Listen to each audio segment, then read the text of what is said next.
बचपन में आसमान की विशालता को देखकर अक्सर मन में एक सवाल उठता था।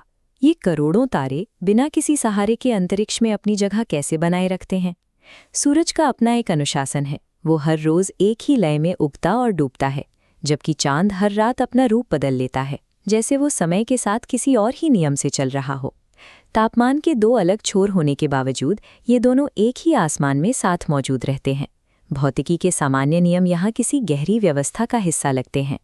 कभी कभी आसमान में दिखने वाला इंद्रधनुष अपनी मौजूदगी से इस सवाल को और गहरा कर देता था कि इस पूरी मशीनरी के पीछे की ताकत आखिर क्या है।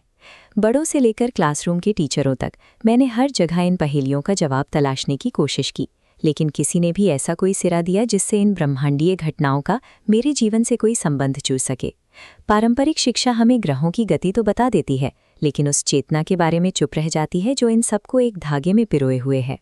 अगर हम अपनी नज़रें सितारों से हटाकर धरती की ओर मोड़ें तो यहाँ एक अलग ही तालमेल दिखाई देता है।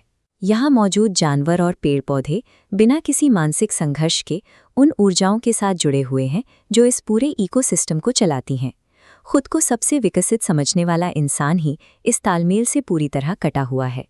हम अपने दिमाग की उलझनों में इतने व्यस्त हैं कि इन ऊर्जाओं को महसूस करने की क्षमता खो चुके हैं।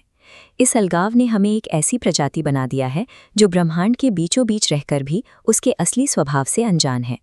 ब्रह्मांड को समझने का रास्ता बाहर नहीं बल्कि उस एकांत में मिलता है जहां हम खुद का सामना करते हैं।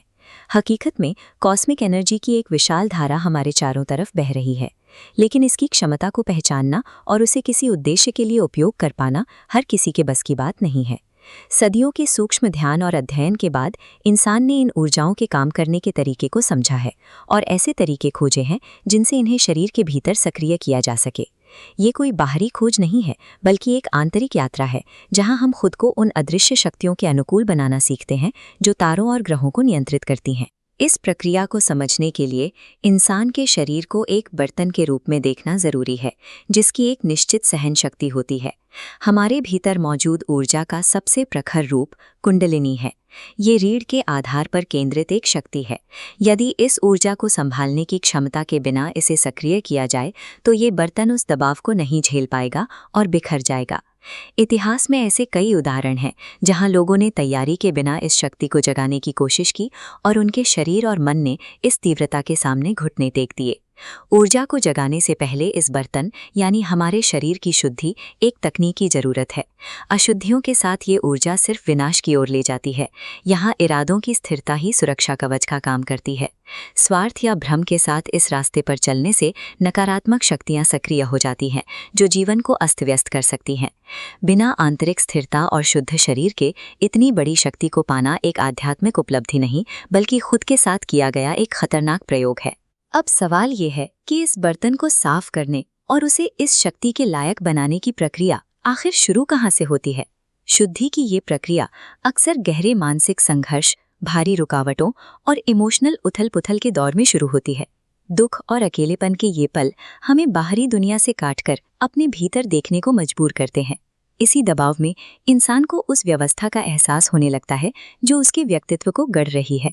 ये कठिन समय हमारे अहंकार की परतों को जलाकर राख कर देते हैं, जिससे शरीर का वो बर्तन साफ होता है और भविष्य में उच्च ऊर्जा को संभालने के काबिल बनता है। जीवन में मिलने वाली हर बड़ी हार और सेटबैक वास्तव में एक तैयारी का समय है। ये वो समय जब हम अपनी जड़ों की ओर वापस लौटते हैं।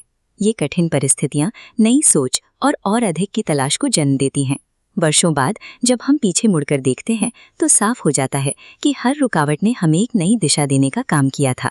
सितारों और सूरज का वो अनुशासन जो बचपन में एक पहेली लगता था, वो आज समझ आता है। ब्रह्मांड के रहस्यों की कुंजी आसमान में नहीं बल्कि अपने ही भीतर के बर्तन को शुद्ध करने और उस व्यवस्था के साथ एक होने में छिपी है।